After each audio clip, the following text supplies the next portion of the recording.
Mary Celeste एक अमेरिकी व्यापारी जहाज था।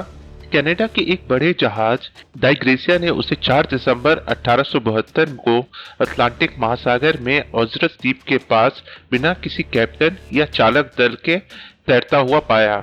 जहाज को अस्त व्यस्त लेकिन समुद्र में चलने की स्थिति में पाया और उसकी लाइफ बोट भी लापता थी। जहाज एक महीने पहले 4 नवंबर को जनुआ के लिए न्यूयॉर्क शहर से निकला था, लेकिन शिप के लॉग में अंतिम एंट्री 10 दिन पहले की थी। मेरी सेलेस्ट शिप पर खाने पीने का सामान भी भरा हुआ था।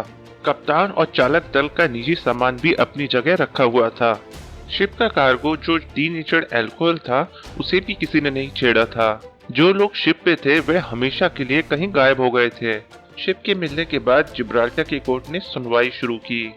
अदालत के अधिकारियों ने अपराध की विभिन्न संभावनाओं पर विचार किया।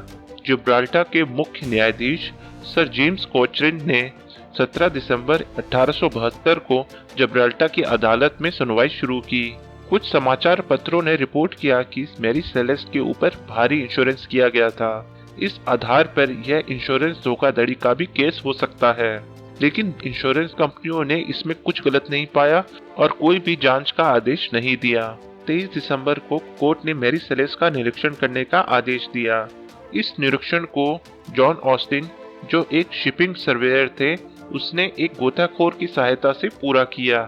ऑस्टिन ने शिप के बो के दोनों तरफ एक तेज उपकरण से कट का उल्लेख किया है और कप्तान की तलवार पे रक्त का एक संभावित निशान भी पाया।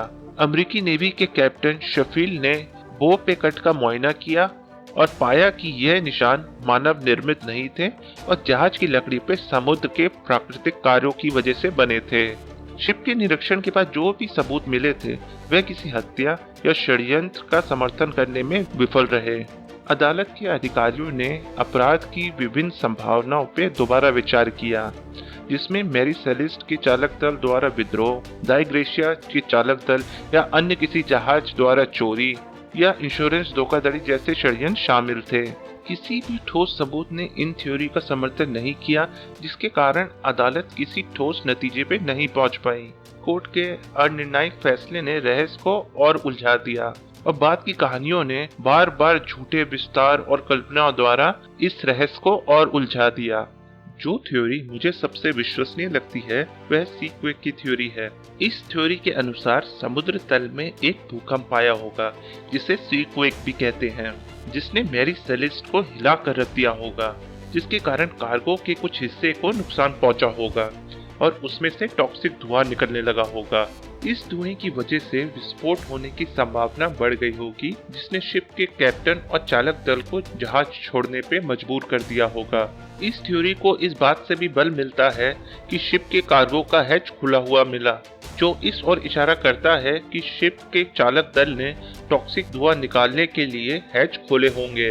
विस्फोट से बचने के लिए जहाज के चालक दल और कैप्टन लाइफ बोट में सवार हो गए होंगे और जल्दबाजी में वह लाइफ बोट की शिप से जुड़ी टो लाइन को ठीक से बांधना भूल गए होंगे, जिसके कारण लाइफ बोट जहाज से अलग हो गई होगी। तब तेज चल रही हवा के कारण जहाज अपनी लाइफ बोट से दूर हो गया होगा।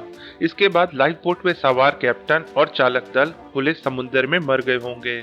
इस थ्योरी के अलावा और भी थ्योरी हैं, जिसमें मैरी सेलेस्ट के क्रू के गायब होने की वजह वाटर स्प्राउट, एक विशाल स्क्विड का हमला और पैरानॉर्मल एक्टिविटी भी शामिल है।